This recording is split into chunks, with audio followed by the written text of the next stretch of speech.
Alors, rebonjour pour tout le monde.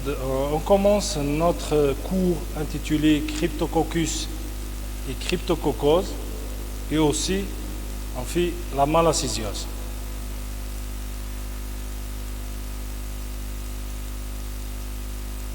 Donc on commence par le Cryptococcus et la Cryptococcose.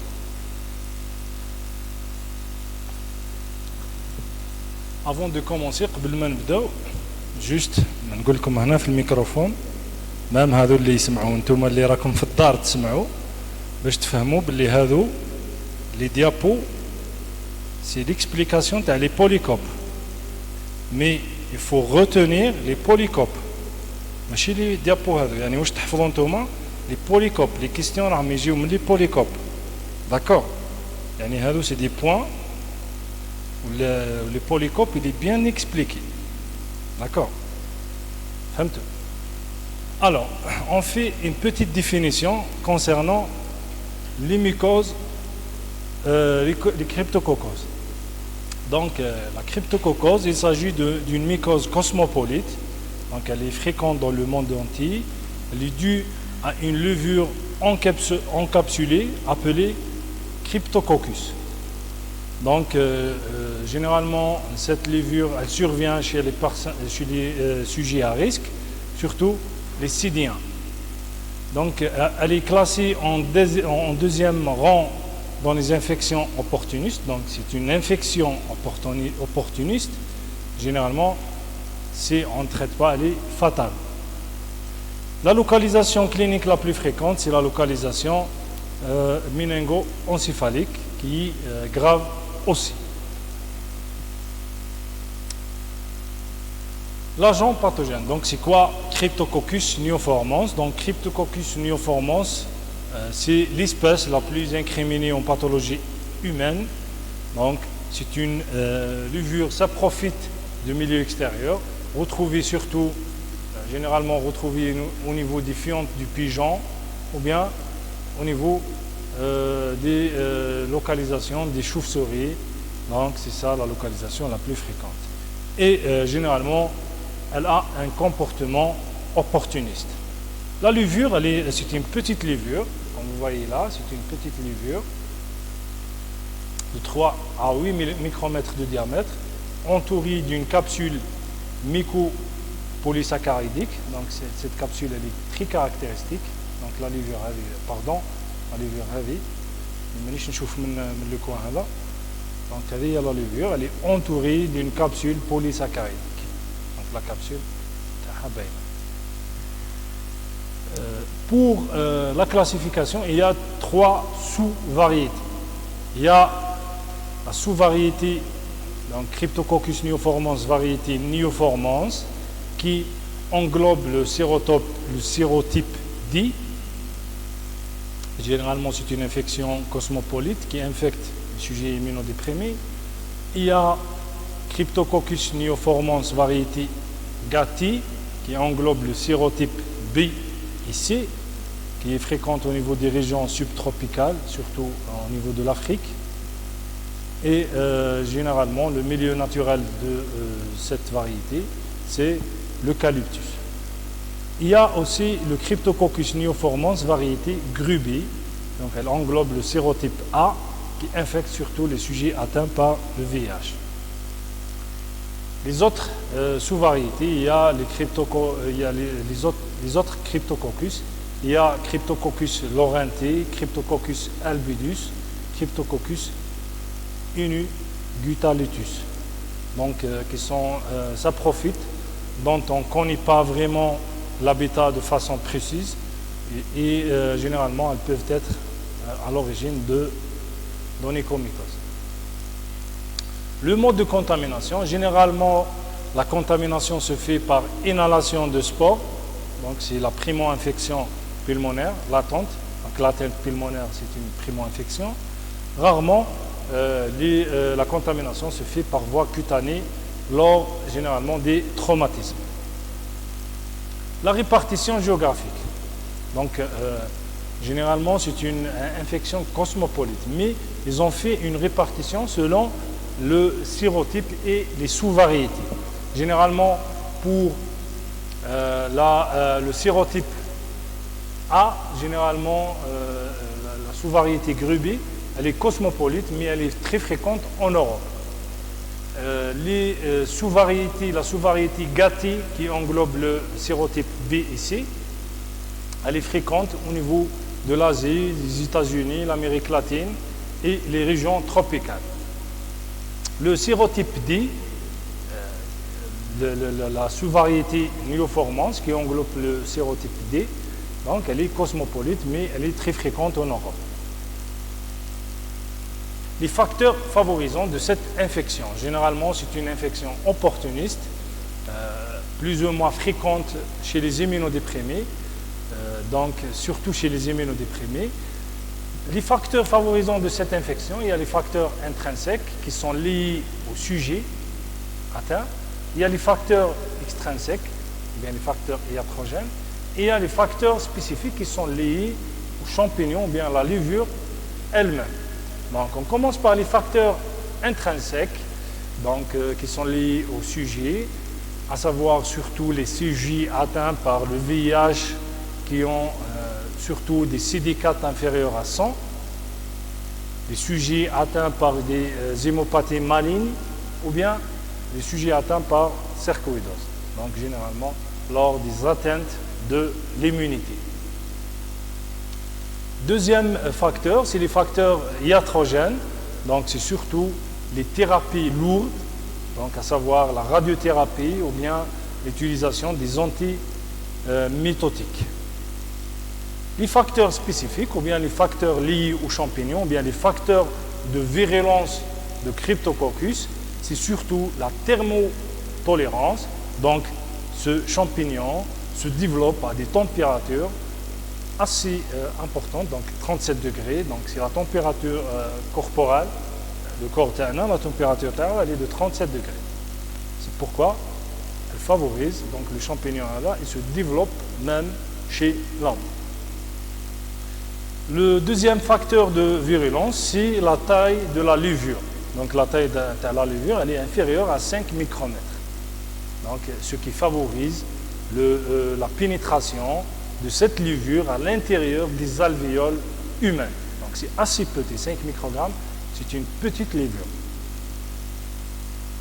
Cliniquement, qu'est-ce qu'il y a cliniquement? Donc généralement, cliniquement, on retrouve une atteinte pulmonaire. Donc là, il y a des lésions pulmonaires. Donc parfois, elle est asymptomatique, surtout chez les immunocompétents, il n'y a pas de problème, il n'y a pas de signe clinique. On peut rattraper la cryptococcose sans signe clinique. Mais parfois, les signes cliniques sont brillants, à savoir un syndrome grippal qui guérit spontanément, généralement chez les immunocompétents. Il peut guérir spontanément ou rarement, il peut se présenter comme une pneumopathie interstitielle. Donc c'est une atteinte pulmonaire qui se traduit par une pneumopathie interstitielle. Là, la deuxième forme clinique, c'est l'atteinte neuroméningique. Donc c'est une atteinte neurologique, donc généralement le début il est progressif, il peut aller jusqu'à plusieurs mois. On peut retrouver aussi des céphalies, des modifications du caractère, donc l'atteinte cérébrale, la paralysie des nerfs crâniens, puis un syndrome méningé plus franc, généralement des céphalies, des vomissements, une raideur de la nuque et une fièvre. Troisièmement, la forme clinique, l'atteinte cutanée. Généralement, la lésion elle se traduit par des lésions acnéiformes, on dirait des acnés, ulcéro-nécrotiques au niveau des différentes régions du corps humain, comme vous voyez dans les images, en donnant l'aspect de molluscum contagiosum, donc c'est assez caractéristique. Parfois, il y a une dissémination hématogène, des métastases, mais peut-être primaire par inoculation directe. Elle touche surtout le visage et les membres. Généralement, il n'y a pas d'adénopathie associée. Et on retrouve les lésions qui prennent la forme des ulcérations des muqueuses, parfois. Quatrièmement, on peut retrouver l'atteinte osseuse. Généralement, l'atteinte osseuse, elle se traduit par des abscesses froids, pseudo-tuberculeux, donc des os. Généralement, les os les plus touchés, ce sont les os plats et les os des vertèbres. Cinquièmement, il y a les formes disséminées. Donc, les formes disséminées, elles sont fréquentes surtout chez les sujets VIH positifs. Cryptococcus neoformans, généralement, c'est l'espèce la plus isolée. Généralement, elle est isolée à partir du sang, ou bien les urines, le LBA, le liquide de lavage broncho-alvéolaire, le LCR, et dans les différents tissus, à savoir la peau, les ganglions. On a retrouvé Cryptococcus au niveau des ganglions, au niveau de la rate, au niveau du foie, de la moelle osseuse et de la prostate. Donc, différentes localisations peuvent exister. Le diagnostic. Comment on fait le diagnostic? Pardon.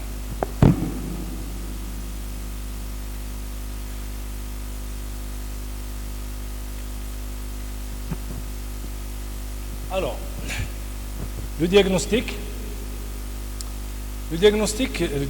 mycologique. Généralement, comme je vous avais dit, généralement pour les champignons, on fait un examen direct et on fait la culture. On commence par l'examen direct des différents prélèvements. Donc, généralement, l'examen direct, on retrouve une levure ronde qui est encapsulée. Donc, vous voyez ici, regardez la levure ronde encapsulée. Généralement, on utilise le test à l'encre de Chine. Donc, on ajoute une goutte de l'encre de Chine qui permet d'identifier la capsule spécifique de Cryptococcus. D'accord? La culture. Donc, si on n'arrive pas à identifier la levure au cours de l'examen direct, donc on a recours toujours à la culture. Donc, on utilise le milieu spécifique, toujours le milieu sabourou sans actidione. L'actidione, il y a la cycloheximide. Généralement, l'actidione, le Cryptococcus est sensible à l'actidione, c'est pourquoi on n'utilise pas l'actidione. Généralement, la levure, elle pousse au bout de 3 à 5 jours, donnant des colonies blanc crème, beige, donc d'aspect muqueux, comme vous voyez dans ces images. C'est très caractéristique comme colonie au cours de l'infection à Cryptococcus. Donc, les critères d'identification mycologique au cours de la cryptococose, donc il y a 3 critères. Il y a la présence d'une capsule. On doit retrouver la capsule. Une croissance à 37 degrés. Donc, il faut y avoir une croissance à 37 degrés. Et le test à l'uréase positif en 3 heures. Le diagnostic indirect. Donc, le diagnostic indirect se fait généralement par la recherche de l'antigène circulant dans les différents prélèvements, à savoir le LCR, le sérum, les urines et le LBA. On utilise le test d'agglutination au latex ou bien les tests immunoenzymatiques, à savoir le test ELISA. Donc, le test d'agglutination au latex utilise des particules de latex qui sont sensibilisées par des anticorps anti-cryptocoques. Et là, on découvre, donc si le test est positif, on va découvrir l'antigène cryptococcose, l'antigène de Cryptococcus. La recherche des anticorps manque de fiabilité. Généralement, on ne fait pas la recherche des anticorps. La biologie moléculaire. Donc la biologie moléculaire, elle a peu d'intérêt dans le diagnostic, mais le but de la biologie moléculaire, elle est taxonomique, donc c'est le sérotypage et le génotypage des différentes espèces et des différentes sous-variétés. D'accord? Le traitement de la cryptococose. Donc la cryptococose en cas d'atteinte, une cryptococose avec une atteinte méningée, là on associe l'amphotericine B à une posologie de 0,7 à 1 mg par kilo par jour, ou bien on donne l'amphotericine B liposomale associée aux 5-fluorocytosine à une posologie de 100 mg par kilo par jour, et ceci pendant au moins 14 jours. Ensuite, on prend le relais par le fluconazole à une posologie de 400 à 800 mg par jour pendant au moins 2 mois, puis on donne 200 mg par jour en traitement par la suite. Deuxièmement, les infections à malassezia. Donc, c'est quoi les infections, les malassésioses, les infections à malassezia?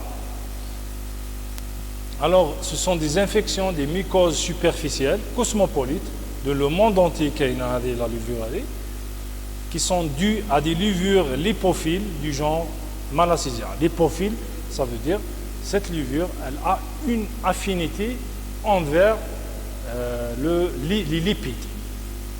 D'accord?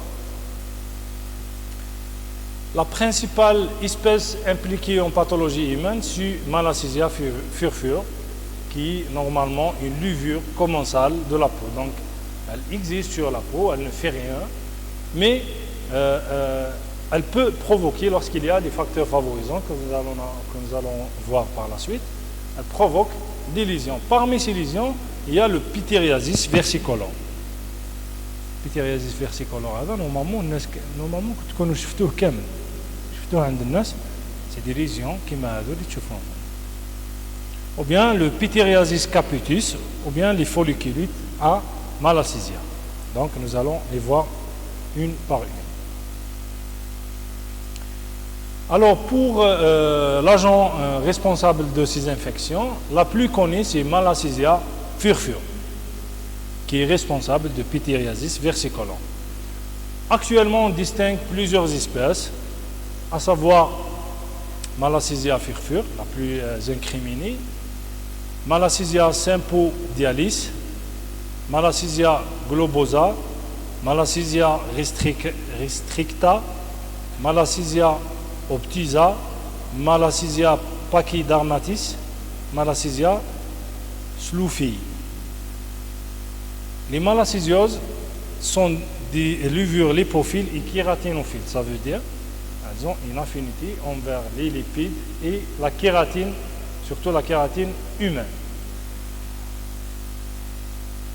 Voilà, il y a la levure. Alors, l'épidémiologie. Normalement, comme je vous avais dit, donc la levure, c'est une levure commensale de la peau.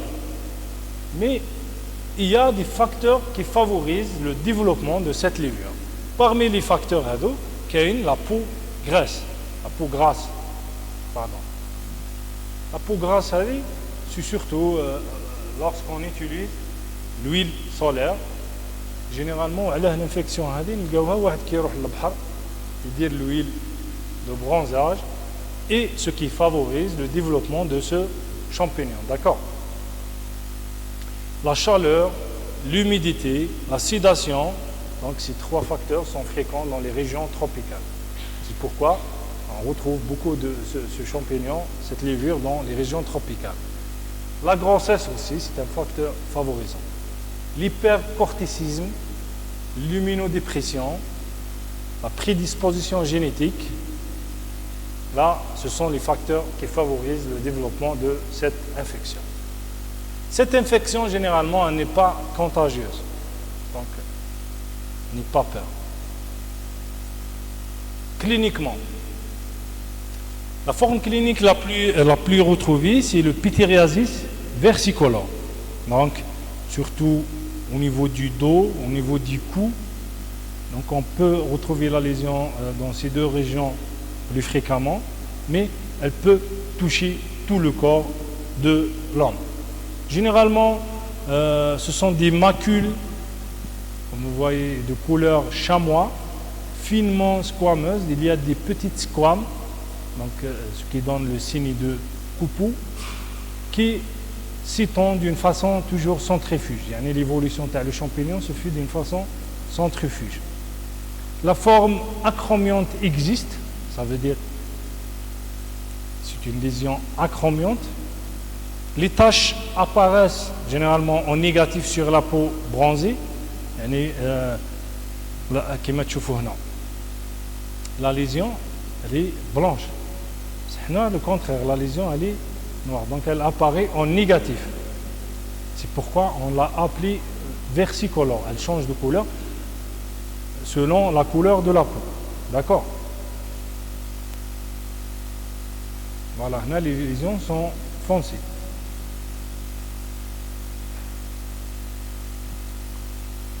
Deuxième forme clinique, c'est les dermites séborrhéiques. Donc généralement de localisation au niveau du visage, et elles sont surtout favorisées par le stress et l'immunodépression. Des lésions sont, comme vous voyez dans cette image, sont érythémateuses squameuses, prédominant au niveau des sourcils et du cuir chevelu. La troisième forme, c'est le pityriasis capitis. Donc, le pityriasis capitis, c'est l'état pelliculaire des cuirs chevelus. يعني كاين les pellicules في les cheveux. نقدروا نلقاوهم هذو les pellicules même حنا عندنا يقدروا يكونوا والorigine تاعهم ça peut être ce champignon, d'accord? Le champignon هذا يقدر يدير لنا la levure هذه يقدر يدير لنا l'état pelliculaire au niveau du cuir chevelu كما نشوفوا هنا. Et elles sont surtout liées au stress. Le stress هو اللي يدير يعني نتوما دوكا كندير لكم نلقاو كامل لي طابي ديكولا باسكو عندهم لو ستريس ولا ما عندكمش كاين لو ستريس فوق تكملوا تديو العام تديو العطله وتنحى لو ستريس. La quatrième forme, c'est les folliculites du tronc à Malassezia. Généralement, le siège habituel est le dos et généralement l'association avec des lésions au niveau du thorax.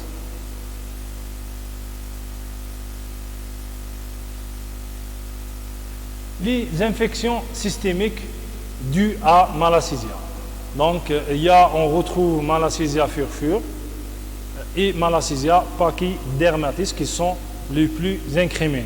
Donc, généralement, retrouvés lors des infections vasculaires, lorsqu'on pose un cathéter vasculaire, surtout chez les immunodéprimés ou bien les prématurés, les petits enfants. Généralement, la levure elle est isolée à partir de divers prélèvements, à savoir les crachats, le LBA, les liquides péritonéal, les urines, les hémocultures aussi. Donc, et généralement, la localisation, on peut retrouver les localisations pulmonaires, l'atteinte profonde pulmonaire, l'atteinte nasopharyngée et les méningites à Malassezia. Parfois, on peut retrouver aussi des septicémies. Donc, les différents organes sont touchés, à savoir le poumon, le cœur, les reins, le pancréas, le foie, la rate et le cerveau. Le diagnostic.